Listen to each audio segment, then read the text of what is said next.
Sepertinya pejabat manapun tidak bisa melawan ucapan pria ini. Kalau perundingan tentang cita-cita bangsa ini harus kita lakukan, pertanyaan mendasarnya, Republik hingga hari ini hidup dengan apa? Hidup dari mana? Siapa presiden di Republik ini yang patut bangga dan mengatakan dia berhasil? Tidak ada. Republik ini hidup dari pajak rakyat kok.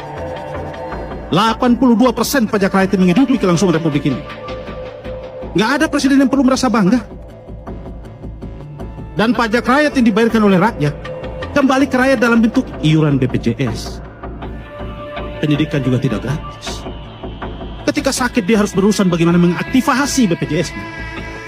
Sementara di tengah itu kita diperlihatkan presiden membagi-bagi kekuasaan, melahirkan badan dan lembaga, memboroskan uang negara. Presiden melahirkan lumbung korupsi baru, namanya MBG dan Koperasi Desa Merah Putih. Istana sedang memperlihatkan kita bahwa negara sedang dikelola secara ugal-ugalan.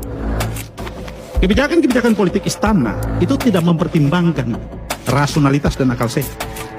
Jadi kalau kemudian hari ini ada orang berdiri dan mengatakan Presiden Prabowo berhasil, ya dia berhasil. Dia berhasil menyusun fondasi rusaknya Republik ini. Maka harus dihentikan. Solusi terbaik yang harus dilakukan, satu di antaranya presiden harus mundur. Mana mungkin kita percaya bahwa orang yang namanya Prabowo Subianto akan menegakkan hukum, sementara wakil presidennya saja itu cacat hukum.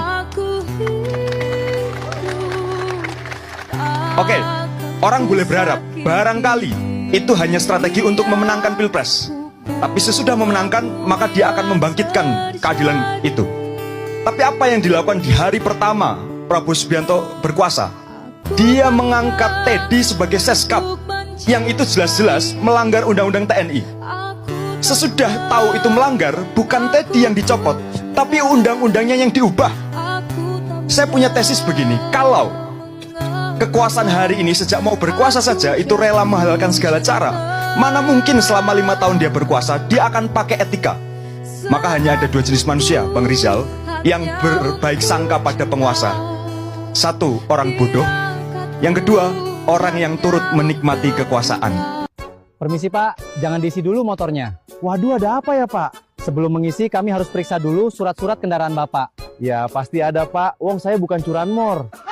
Ini Pak surat-suratnya, lengkap Pak. Tapi kalau Bapak nanya BPKB, saya titipkan di Pegadaian.